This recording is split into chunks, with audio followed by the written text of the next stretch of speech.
Hello and welcome to the Pig and Whistle Tales from Azeroth. As always, here at the Pig and Whistle in Stormwind, I go for a variety of subjects with regards to World of Warcraft. So grab a bottle or a pint, sit back and enjoy. This midweek episode, we're not going to be going over World of Warcraft as per usual. We'll be going over something a bit different. It will be kind of along the lines of the rate the game type of thing, but I'm going to kind of shift it towards D&D. And I'm going to be doing sort of segments on that, the sort of 10-minute stuff on that. And it will be stuff that is very much from a DM perspective.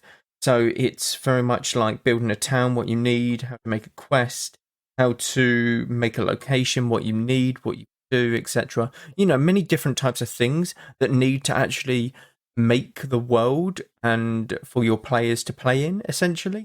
And I'm going to do it in a very simple, basic, step-by-step, not even step-by-step guide. It will be a very simple, what you kind of need, what you can do, I can kind of give you the clay, but you have to sort of mold it kind of deal. So with all that being said, I'm going to call it probably the Dungeon Master's Corner, and then it will be a how-to, then it will be the section that I will be talking about.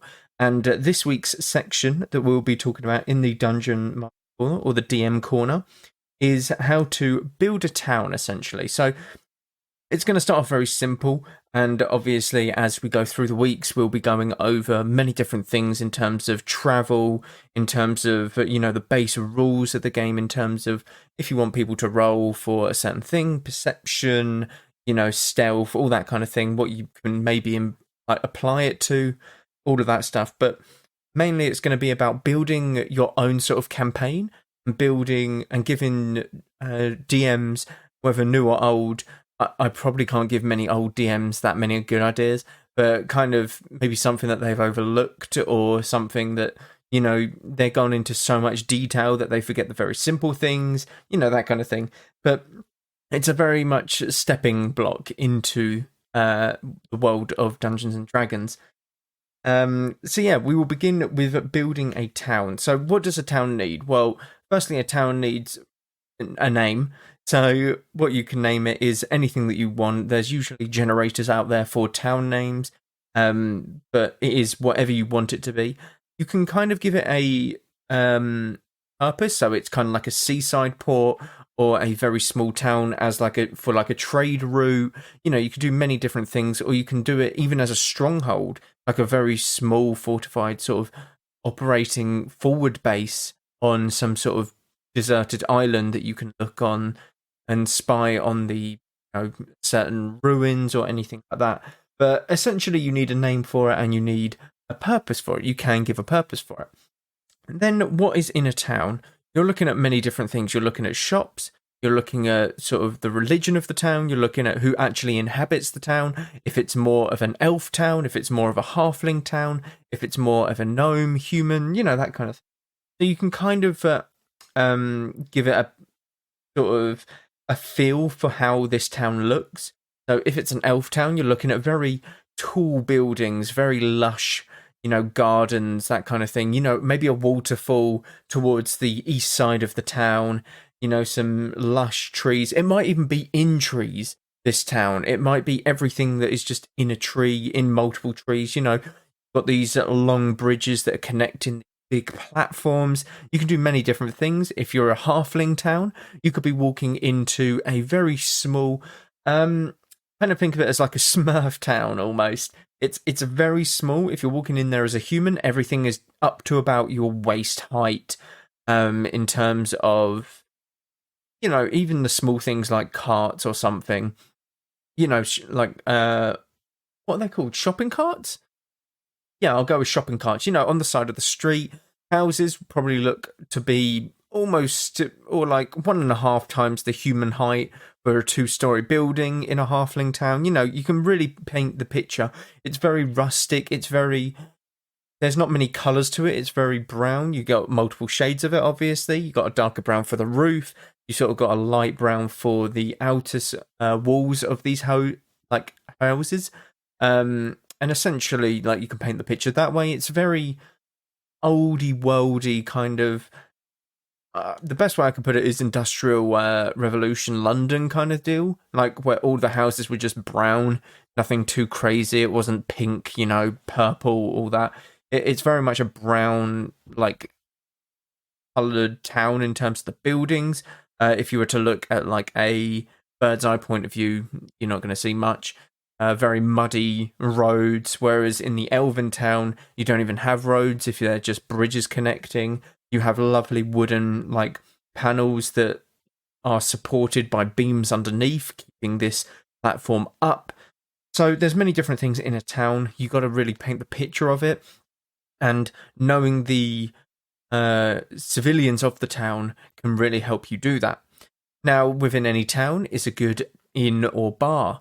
This bar you can obviously need the name of, you can give a small description of it, you can give the owner of it, if they're a family owning it, you can do that kind of thing. So the Phillips family own the bar. This is a rustic bar that has been there since the very first, like, discovery of the New World, like by the halflings, that kind of thing. It's one of the 2 first buildings to have been created in this new town. You can give it a real backstory, and you can give it what it sells. So it can sell butterbeer or mead or just a simple bowl of soup. And then you put prices. You've really got to go into the finer details of many different things to make a whole town very lively. You want your players to actually enjoy the town, go to the inn, buy a drink, buy a room to rent, buy a room to sleep in, absolutely everything.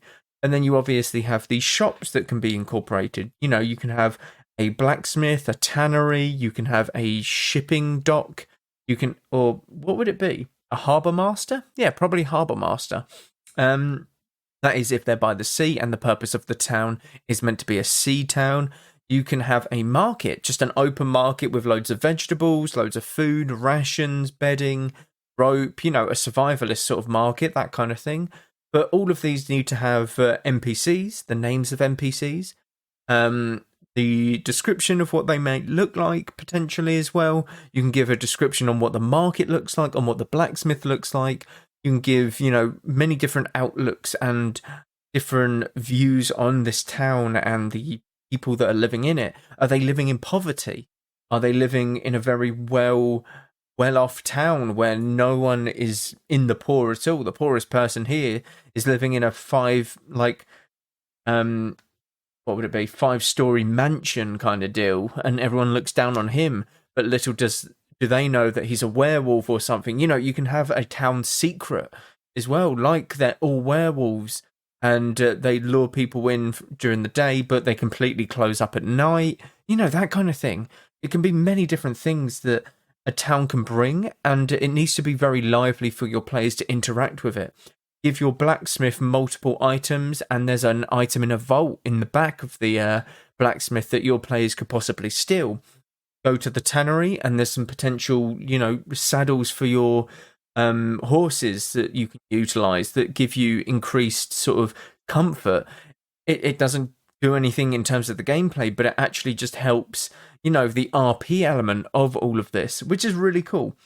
And that's the main point of a town. It's meant to be a stepping stone for where they want to go next. It's meant to be an RP sort of role-playing hub, as you were, for your players. It's meant to be, any, tips on what might be a good paying job at the moment? You ask the innkeeper and you slyly slide him a gold piece, and, he can say, I might do for, an extra couple gold pieces to loosen my lips, and then your player can decide whether to give him more gold, to intimidate, that kind of thing.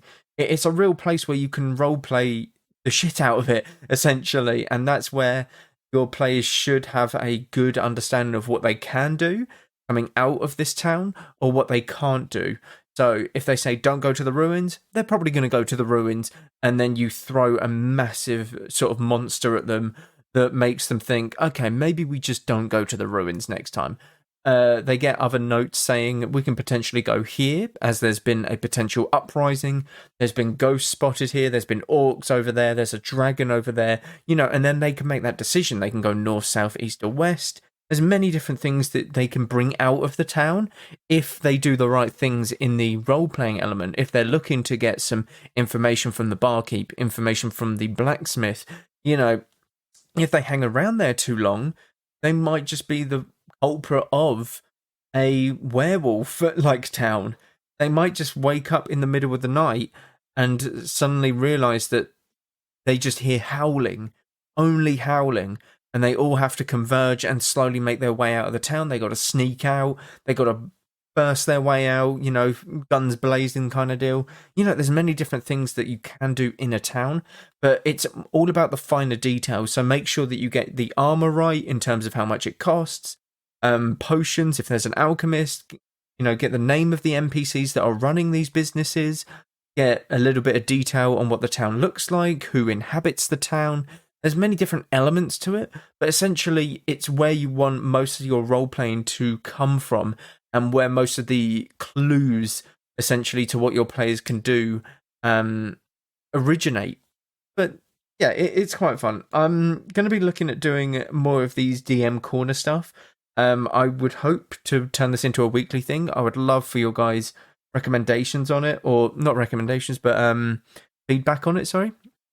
If you think it's a great idea, please let me know by supporting the show, by rating it. Whatever you can do would be a massive help. But that is it for this episode. Thank you all very much for listening.